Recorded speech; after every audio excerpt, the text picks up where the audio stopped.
Саламатсыздарбы, урматтуу бүгүнкү жыйындын катышуучулары, урматтуу депутаттар, азиз меймандар, барыңыздарды бүгүнкү баш мыйзамдын 30 жылдык мааракеси менен куттуктайм.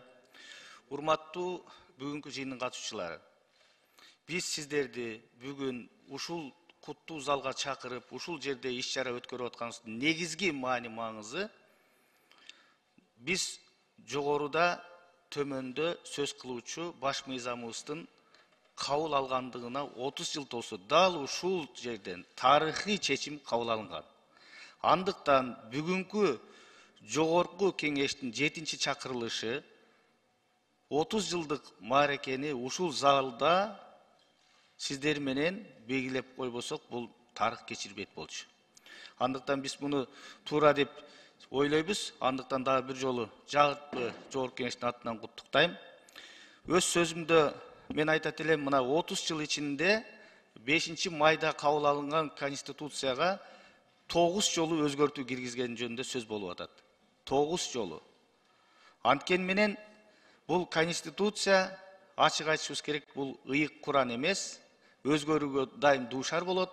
Мезгилдин чакырыктары башка, талаптары башка. Маселе кайсы багытта өзгөрүп атат? Бул өзүнчө сөз. Анткени эң өкүнүчтүүсү, эң коркунучтуусу биздин баш мыйзам көбүнчө ошол бир саясий топтун, саясий кызыкчылыктын эркине, каалоосуна жараша өзгөрүп келди. Бул да чындык. Мына акыркы жолку өзгөртүүнү айта турган болсок, мына 2 жыл мурун өзгөрүүдө Кыргызстанга ачык, кыргыз элине талкуу менен айттык. Мынакей, бүгүнкү баш мыйзам ушундай болуш керек. Бул учурдун талабы.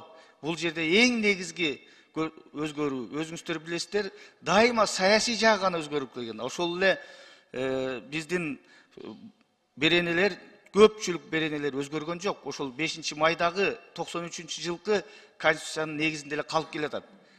Өзгөрүүлөр бир 15-20 гана берене. Көбүнчө 4-5 берене, негизги беренелер. Ал кайсы? Өлкөнүн башкаруу системасы. Мына буга чейин биз турмуштан сабак алдык. Дээрлик бардык президенттер өзүнөн көпчүлүк кемчилдикти, жоопкерчиликти алып салуу үчүн аткаруу бийлигинин башында турган премьер-министрди күнөөлүү деп таап, каалаган учурда жумуштан кетирип, бардык күнөөлөрдү ошого төңкөп келди. Бул тарых, бул чындык. Бул жолу бүгүнкү президентибиз урматтуу Садыр Нуркожоевич Жапаров бардык өлкөдөгү оң көрүнүшкө дагы, терс көрүнүшкө дагы бир киши жооптуу болсун деп, бардык жоопкерчиликти өзүнө алды. Тескерисинче алып, мына мен жооп берем, плюсуна да, минусуна дагы деп. Бул эң чоң артыкчылык.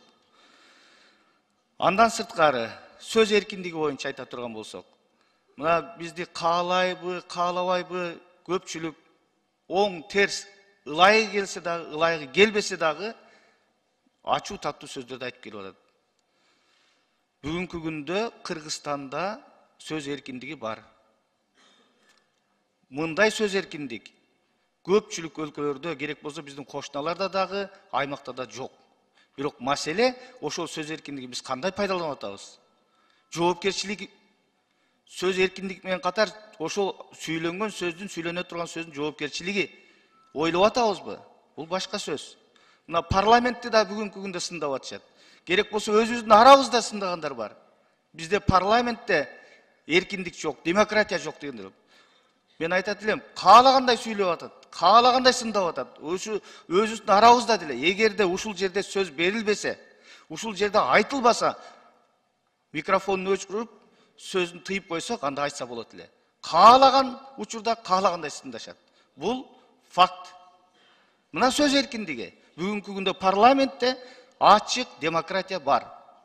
Көпчүлүк өлкөлөрдө, мына постсоветтик өлкөлөрдө айта турган болсок, бүгүнкү күндө биздин Кыргызстандын парламентинде дээрлик эркин парламент жок.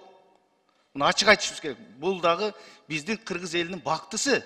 ушул жерге келип, эл шайлаган эл өкүлдөрү келип, ушул жерде ачуу таттуу сөздү коомчулукка, элге ушул бийик трибунадан айтып атат. Бул чоң жетишкендик. Биз дайым эле терс жактарды айтканга, ошол терс көрүнүштөрдү, кемчиликтерди айтканга машырланып алабыз.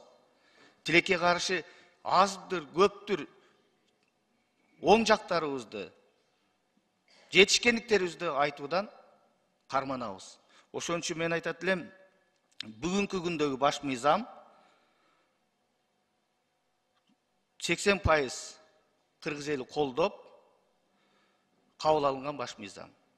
Биз каалайбызбы, каалабайбызбы, ушул баш мыйзам менен бүгүн жашап атабыз, жашай беребиз. Дагы бир өзгөрүүлөр болушу мүмкүн. Ал учурдун талабы болсо дагы өзгөрөт. Бул дагы четке кагууга болбойт. Мына бул жерде мурдагы төрагалар отурушат. Жаман мыйзамды жакшы башкаруучулар жакшы иштетсе болот. Жакшы мыйзамды жаман башкаруучулар бузуп иштетсе болот. Бул дүйнөлүк белгилүү саясатчылардын айткан сөздөрү. Ошон үчүн эң биринчи кезекте биз бардыгын баш мыйзамга шылтабай, баш мыйзамды күнөөлөбөй, бардык жетекчилер, кайсыл учурдун жетекчиси болбосун, ошол доордун, ошол учурдун, ошол сааттын жетекчилери өз абийирибиз менен адилеттүүлүккө, акыйкатка баш ийип иштесек, Конституцияда эч кандай айып жок деп ойлойм. Баягы кыргызда жакшы сөз бар, орок оролбаган ороктан дейт дейт.